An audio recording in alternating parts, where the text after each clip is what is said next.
दोस्तों, आप सभी का फिर से स्वागत है आपके अपने YouTube चैनल ज्ञान गंगा पर। आज आपके लिए लेकर आए हैं विष्णु भगवान के भक्त ध्रुव तारे की कहानी, जो पहले एक राजकुमार था। तो आइए बिना देर किए सुनते हैं ये आज की ये कहानी। रोज रात आसमान में जगमगाते असंख्य तारों को देखते हैं। उनमें से उत्तर दिशा में दिखाई देने वाला सबसे चमकदार तारा हम सबका ध्यान आकर्षित करता है। सदा स्थिर नजर आने वाला वह तारा है जिसका नाम है ध्रुव तारा। ब्रह्मा जी के मानस पुत्र स्वयंभू मनु के दो पुत्र थे, प्रियवद और उत्तानपाद। राजा उत्तानपाद ने दो विवाह किए थे। उनकी पहली पत्नी का नाम सुनीति था और दूसरी का नाम सुरुचि। दोनों रानियों से उन्हें पुत्र रत्न की प्राप्ति हुई। सुनीति के पुत्र का नाम ध्रुव रखा गया और सुरुचि के पुत्र का नाम उत्तम। उत्तानपाद दोनों राजकुमारों के प्रति समान प्रेम भाव रखते थे। रानी सुनीति भी अपने पुत्र ध्रुव की तरह उत्तम को भी अपना ही पुत्र मान स्नेह किया करती थी। किंतु सुरुचि के मन में सुनीति और ध्रुव के प्रति ईर्ष्या भाव था।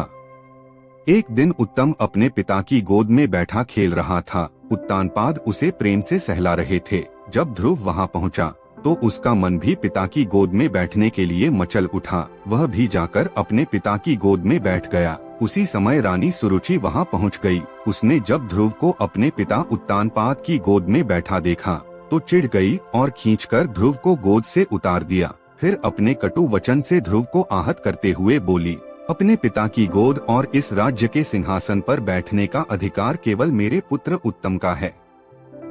सुरुचि के कटु वचन सुनकर ध्रुव का बालमन दुखी हो गया। वह दौड़कर अपनी माता सुनीति के पास गया और रोते हुए सारी बात बता दी। सुनीति उसे समझाते हुए बोली, पुत्र दुखी मत हो, ना ही उस मनुष्य के अमंगल की कामना करो जिसने तुम्हें अपमानित किया है। अपने कर्मों का फल मनुष्य को भोगना ही पड़ता है।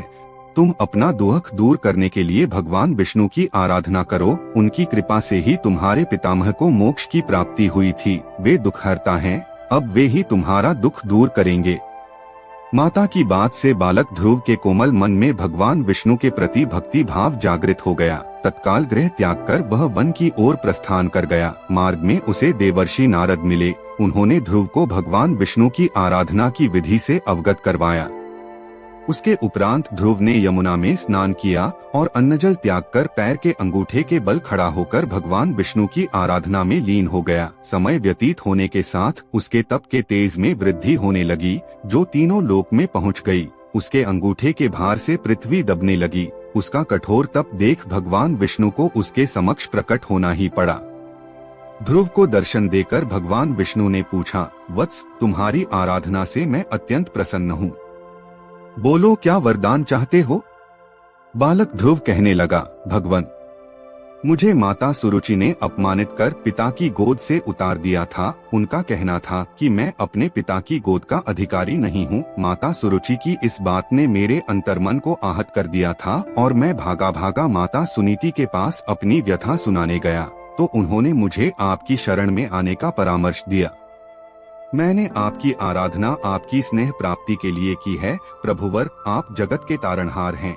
आपकी दृष्टि में सृष्टि के समस्त प्राणी समान हैं। पिता के गोद से उतारे जाने के बाद मैंने प्रण लिया था कि अब मैं केवल आपकी ही गोद में बैठूंगा। कृपा मुझे अपनी गोद में वह स्थान दे दीजिए जहां से मुझे कोई उतार न सके।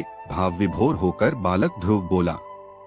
ध्रुव की अभिलाषा जानकर भगवान विष्णु बोले, वत्स, तुम्हारा निस्वार्थ भक्ति भाव देख मैं तुम्हें अपनी गोद में स्थान देता हूँ। यह ब्रह्मांड मेरा अंश है और आकाश मेरी गोद। तुम मेरी गोद आकाश में ध्रुव तारे के रूप में स्थापित होगे। तुम्हारे प्रकाश से पूरा ब्रह्मांड जगमगाएगा। तुम्हारा स्थान सप्तऋषियों से भी ऊपर होगा। वे तुम्हारी परिक्रमा करेंगे। जब तक ब्रह्मांड है तुम्हारा स्थान निश्चित है। तुम्हारे स्थान से तुम्हें कोई डिगा नहीं पाएगा।